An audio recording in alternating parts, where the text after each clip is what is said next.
Cabinet mission के बाद आज हम भारत की स्वतंत्रता पर चर्चा करेंगे। आज का हमारा टॉपिक है स्वतंत्रता एवं विभाजन। इसके अंतर्गत हम मुख्य रूप से माउंटबेटन योजना और भारतीय स्वतंत्रता अधिनियम 1947 को देखेंगे। तो कैबिनेट मिशन योजना के पश्चात ये पूरी तरीके से तय हो चुका था कि अब भारत का विभाजन होना सुनिश्चित है। क्यों? क्योंकि एक तरफ तो जिन्ना जी अपनी हठकर्मिता पर अड़े हुए थे, दूसरी तरफ पंडित जवाहरलाल नेहरू और अन्य यानी कांग्रेस भी सरकार बनाना चाहती थी। इसके मद्देनजर गांधी जी भारत के विभाजन का पुरजोर विरोध कर रहे थे। आपको मैं एक प्रसंग बता दूं कि माउंटबेटन साहब जब भारत में आए तो जब ये सुनिश्चित हो चुका था कि अब भारत का बंटवारा होगा ही होगा, उस समय भारत के बंटवारे के रोकने के लिए गांधी जी ने माउंटबेटन से जिन्ना जी को भारत का यानी प्रधानमंत्री या यूं कहिए कि सत्ता सौंपने की बात कही थी। इस तरीके से इसे नेहरू और कांग्रेस के ये पुरजोर विरोध के बाद जिन्ना ये माउंटबेटन साहब ने अस्वीकार भी कर दिया था। तो ये सारी परिस्थितियां हम देखेंगे। सबसे पहले इधर लेबर पार्टी यानी श्रमिक पार्टी की सरकार बन चुकी थी ब्रिटेन में। एटली साहब प्रधानमंत्री थे। तो एटली साहब की घोषणा से हमारा टॉपिक शुरू होता है। पहले हेडिंग डालिए, एटली की घोषणा। 20 फरवरी 1947 को एटली की ब्रिटिश संसद में घोषणा होती है कि अंग्रेज जून 1948 के पहले ही उत्तरदायी लोगों को सत्ता हस्तांतरित करने के उपरांत भारत छोड़ देंगे। तो ये तय हो गया कि अब भारत आजाद होगा। इसी उद्देश्य से अब वेवेल की जगह माउंटबेटन को भारत का वायसराय बनाकर भारत भेजा जाता है। माउंटबेटन साहब का एकमात्र उद्देश्य था कि भारत की स्वतंत्रता जल्दी से जल्दी भारत को स्वतंत्रता प्रदान कर देना। इसी एवज में अब माउंटबेटन भारत आते हैं। यहां मैं आपको बता दूं कि वेवेल भारत छोड़ने से पहले यानी अपने वायसराय के अंतिम दिनों में वेवेल साहब ने एक ब्रेक डाउन प्लान भारत ये प्रस्तुत किया था, जिसमें अंग्रेजों को 31 मार्च 1948 से पहले भारत छोड़ने की बात कही थी या सुझाव दिया था। पहली बार ऐसा हुआ कि वेवेल और माउंटबेटन एक साथ भारतीय धरती पर दो गवर्नर एक साथ बैठकर किसी मुद्दे पर चर्चा कर रहे हो और वह मुद्दा था भारत का विभाजन। अन्यथा इसके पहले होता था कि एक गवर्नर जनरल जब भारत छोड़ देता था तब जाके दूसरा गवर्नर जनरल या वायसराय वो भारत में आता था। तो इस तरीके से ये सारी बातें रही। तो अगली हेडिंग डालिए, माउंटबेटन योजना। माउंटबेटन योजना जो कि 3 जून 1947 को प्रस्तुत की गई। यही कारण है कि इसे जून योजना भी कहा जाता है। 3 जून 1947 को माउंटबेटन ने भारत विभाजन के साथ सत्ता हस्तांतरण की एक योजना प्रस्तुत की। योजना के प्रमुख बिंदु हम आगे देखेंगे। उससे पहले 22 मार्च 1947 को भारत के 34वें और अंतिम British governor general Mountbatten Bharat आते हैं, जिनका एकमात्र उद्देश्य था अतिशीघ्र भारत को पूर्ण स्वतंत्रता देना। माउंटबेटन साहब का एक प्रिय जहाज था यार्क MW102। तो यार्क MW102 इसी जहाज से वो भारत आए। यहां मैं एक और बात बता दूं कि माउंटबेटन का जो पारिवारिक नाम था वो बैटनबर्ग था, बैटनबर्ग। लेकिन ये ब्रिटिश सम्राट जॉर्ज पंचम के सुझाव पर उन्होंने अपना पारिवारिक नाम बदलकर बैटनबर्ग से माउंटबेटन कर दिया। तो ये भी चीजें आपको याद रखनी चाहिए। सम्राट ने ही यानी जॉर्ज पंचम ने ही माउंटबेटन को मार्किस ऑफ मिलफोर्ड हेवन की उपाधि भी दी थी। इसके अलावा बैटन को फर्स्ट सी लॉर्ड का पुत्र भी कहा जाता था। तो फर्स्ट सी लॉर्ड का पुत्र भी कहा जाता था। तो ये कुछ बातें रही माउंटबेटन से संबंधित जो मैंने आपको बताई। माउंटबेटन सब जब यहाँ आए तो उसके बाद से मार्च से लेकर और ये 6 मई के बीच में, लगभग 24 मार्च से 6 मई के बीच में विभिन्न ये सभी राजनीतिक दलों के प्रमुखों के साथ उन्होंने वार्तालाप की। नेहरू जी के साथ की, गांधी जी से मिले, पटेल जी से मिले, जिन्ना जी से मिले। इस दौरान उन्होंने एक वैकल्पिक प्लान भी ये रखा जिसका नाम था प्लान बाल्कन। देखिए, प्लान बाल्कन की जो सबसे महत्वपूर्ण बात थी वो ये थी कि बंगाल और पंजाब को यह विकल्प देना, यानी पंजाब और बंगाल को यह विकल्प दिया जाए कि बंटवारे के लिए जनमत संग्रह का सहारा ले सकते हैं। इसके अलावा देशी रियासतों को भी खुले छूट दे दी गई, लेकिन नेहरू जी के दबाव के कारण अंततः ये प्लान बालकान जो है इसे वापस लेना पड़ा माउंटबेटन साहब को। इस तरीके से तमाम विचार विमर्श के बाद अंतिम रूप से 3 जून को उन्होंने अपनी योजना प्रस्तुत की, भारत विभाजन की योजना प्रस्तुत की। भारत विभाजन की योजना के या माउंटबेटन योजना के प्रमुख बिंदु मैं आपको बता दूं, हेडिंग डाल सकते हैं माउंटबेटन योजना के प्रमुख बिंदु। तो माउंटबेटन योजना का सबसे पहला बिंदु तो यही रहा कि 15 अगस्त 1947 को भारत व पाकिस्तान अधिराज्य यानी डोमिनियन स्टेट के आधार पर सत्ता कायम को हस्तांतरण हो जाएगा। ठीक, यानी अधिराज्य डोमिनियन स्टेट की बात की गई थी।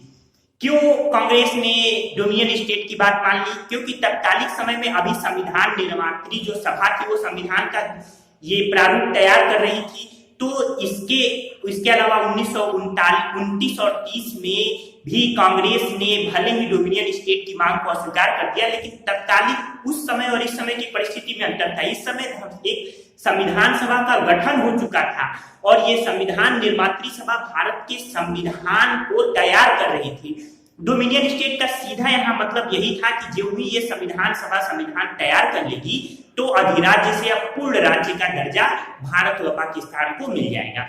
इसके बाद से दूसरे पॉइंट पे देखते हैं कि माउंटबेटन प्लान ने कहा कि यदि भारत का विभाजन में गतिरोध हुआ तो एक सीमा आयोग का गठन किया जाएगा।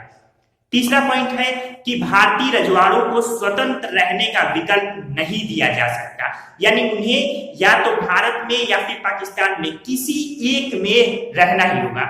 इसके पहले जो बालकन प्लान था जिसे नेहरू जी के दबाव कारण वापस लिया था माउंटबेटन ने, उसमें यह विकल्प था कि रजवाड़े स्वतंत्र हैं। यह भी एक प्रमुख कारण था कि उसे वापस लेना पड़ा। चौथा पॉइंट है कि बंगाल को स्वतंत्रता देने यानी स्वतंत्रता देने से मना कर दिया गया, यानी बंगाल को अलग नहीं, वो या तो भारत में और पाकिस्तान में वो जुटेगा। इसके बाद से हैदराबाद की पाकिस्तान में सम्मिलित करने की मांग थी, उसे अस्वीकृत कर दिया गया। कहीं ना कहीं कांग्रेस की तरफ झुकता हुआ ये सारी बातें माउंटबेटन योजना की, लेकिन ये सही तत्कालिक समय में संदर्भित और सही इसलिए भी था क्योंकि हैदराबाद जो भारत के बीच में है। अब बताइए अगर बीच में वहां पे पाकिस्तान को यानी वो क्षेत्र पाकिस्तान को दे दिया जाता तो फिर कितनी दिक्कत होती। चारों तरफ से भारत, बीच में पाकिस्तान का छोटा सा टुकड़ा, तो गतिरोध होता। अभी ये पूर्वी पाकिस्तान ही बांग्लादेश का जब अलग किया गया 1971 में वो बांग्लादेश बना, उसके पहले वो पूर्वी पाकिस्तान, वहीं पर कितनी दिक्कत आई। अंततः उसका विभाजन हुआ 1971 में। तो होता क्या कि पता चलता कुछ समय बाद यही हाल, यानी भारत के अंदर हैदराबाद नामक एक अलग देश छोटा सा बन जाता। तो दूरगामी सोच रखते हुए भारतीयों ने ये माउंटबेटन साहब के सामने प्रस्ताव रखा था जिसे माउंटबेटन साहब ने मान लिया था। पांचवी बात रही कि ये मैंने बता दिया कि हैदराबाद को पाकिस्तान में सम्मिलित करने की बात को स्वीकार किया गया। छठी बात रही कि उत्तर पश्चिम सीमांत प्रांत और असम का जो सिलहट जिला था उसमें जनमत संग्रह द्वारा यह पता लगाया जाएगा कि वे भारत के किस भाग में रहना चाहते हैं। बाकी अगर वो भारत में नहीं रहना चाहते फिर बंटवारे के बाद उस क्षेत्र को पाकिस्तान को दिया जाएगा। तो ये बात की गई। हालांकि भारत संविधान जो भारत स्वतंत्रता अधिनियम 1947 आता है उसमें ये दोनों क्षेत्र पाकिस्तान के अंग बनाए गए। इसे मैं आगे बताऊंगा। इस तरीके से विभाजन की योजना को कांग्रेस की ओर से नेहरू यानी पंडित जवाहरलाल नेहरू और सरदार वल्लभ भाई पटेल ने स्वीकार कर लिया। गांधी जी ने इसका पुरजोर विरोध किया था, जैसा कि मैंने शुरू में ही बताया। गांधी जी का एक स्टेटमेंट कथन यहाँ महत्वपूर्ण है। गांधी जी ने विभाजन के मद्देनजर कहा था कि अगर कांग्रेस बंटवारा करेगी तो मेरे लाश के ऊपर से करना पड़ेगा। जब तक मैं जिंदा हूं भारत के बंटवारे के लिए कभी राजी नहीं होऊंगा। तो मैंने ये भी आपको बताया, ये तो स्टेटमेंट था। मैंने ये भी बताया कि इसके लिए गांधी जी ने माउंटबेटन को जिन्ना को सत्ता सौंपने का सुझाव दिया था। माउंटबेटन साहब ने लगभग इसे मान भी लिया था, लेकिन मैंने बताया कि नेहरू, पटेल और कांग्रेस के दबाव के कारण माउंटबेटन को ये योजना स्थगित करनी पड़ी। विभाजन की जो योजना थी भारत विभाजन की, उसे वीपी मेनन व पटेल साहब यानी सरदार वल्लभ भाई पटेल ने बनाया था, क्योंकि ये तय हो चुका था, मैंने बता दिया आप लोगों को कि भारत का विभाजन अस्वयंभावी था, यानी विभाजन होना ही होना था किसी भी सूरत में। प्रत्यक्ष कार्यवाही दिवस पिछले लेक्चर में मैंने आपको बताया है कि 16 अगस्त को डायरेक्ट एक्शन प्लान, 16 अगस्त 1946 को ये जो डायरेक्ट एक्शन प्लान हुआ था, उसके बाद तो तय हो चुका था कि भारत और पाकिस्तान दो देश बनेंगे। 14 जून 1947 को कांग्रेस कार्य समिति की बैठक में गोविंद वल्लभ पंत जी ने विभाजन से संबंधित योजना को स्वीकार करने का प्रस्ताव पेश किया। प्रस्ताव का समर्थन अबुल कलाम आजाद जी ने किया था। तो यहां पे मैं बता दूं कि बंटवारे के संबंध में आजाद जी ने कहा था, अबुल कलाम आजाद ने कहा था कि विभाजन को मंजूर करना कांग्रेस की राजनीतिक असफलता है। तो ये तमाम स्टेटमेंट भी आपको जानने चाहिए। इसी संदर्भ में खान अब्दुल गफ्फार खान, जिन्हें सीमांत गांधी भी कहा जाता था, उनका एक स्टेटमेंट महत्वपूर्ण है कि कांग्रेस नेतृत्व ने उसके आंदोलन को भेड़ियों के आगे फेंक दिया। ये खान अब्दुल गफ्फार खान का स्टेटमेंट।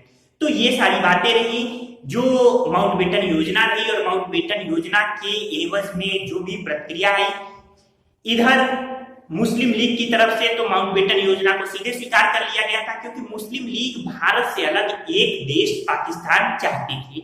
इसके बाद से अगली हेडिंग आप डाल लीजिए, भारतीय स्वतंत्रता अधिनियम 1947। भारतीय स्वतंत्रता अधिनियम 1947 के बारे में आपको बताऊं कि 4 जुलाई 1947 को ब्रिटिश संसद में भारतीय स्वतंत्रता अधिनियम पेश होता है। 15 जुलाई 1947 को हाउस ऑफ कॉमन्स द्वारा पारित होता है।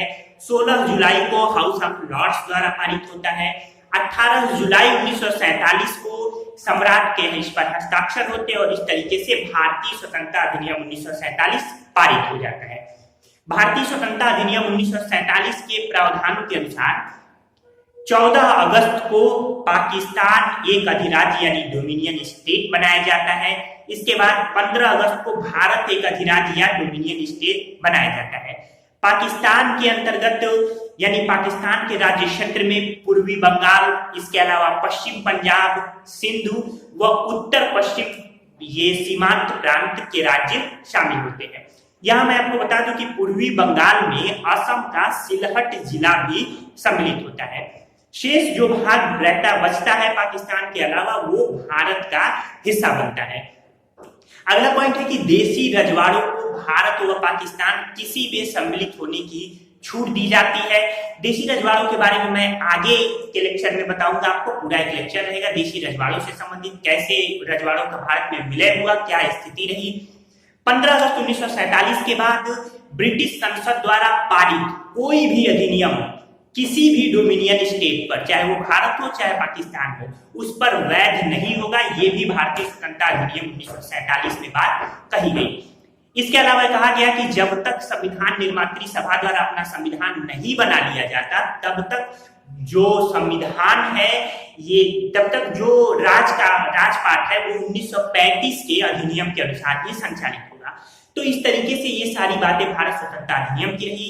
भारत आजाद होता है 14-15 अगस्त की मध्य रात्रि को केंद्रीय असेंबली में ये MS सुभालक्ष्मी द्वारा हिंदुस्तान हमारा और जनगण मन का गान किया जाता है। भारतीय विभाजन के समय भारत यानी कांग्रेस के अध्यक्ष कौन थे, महत्वपूर्ण पॉइंट है, JB कृपलानी जी थे। स्वतंत्र भारत का पहला ब्रिटिश गवर्नर जनरल माउंटबेटन साहब को बनाया जाता है, लेकिन पाकिस्तान के पहले गवर्नर जनरल जिन्ना होते हैं, जिनको गांधी जी ने कायदे आजम भी कहा था। लियाकत अली को पाकिस्तान का प्रधानमंत्री और पंडित जवाहरलाल नेहरू को भारत का प्रधानमंत्री बनाया जाता है। स्वतंत्र भारत के पहले और अंतिम भारतीय गवर्नर जनरल की बात करें तो वो थे C राजगोपालाचारी। 1948 से 1950 तक वो रहे। 1950 के बाद संविधान हमारा 26 नवंबर 1949 को हमारा संविधान बनकर तैयार हो चुका था।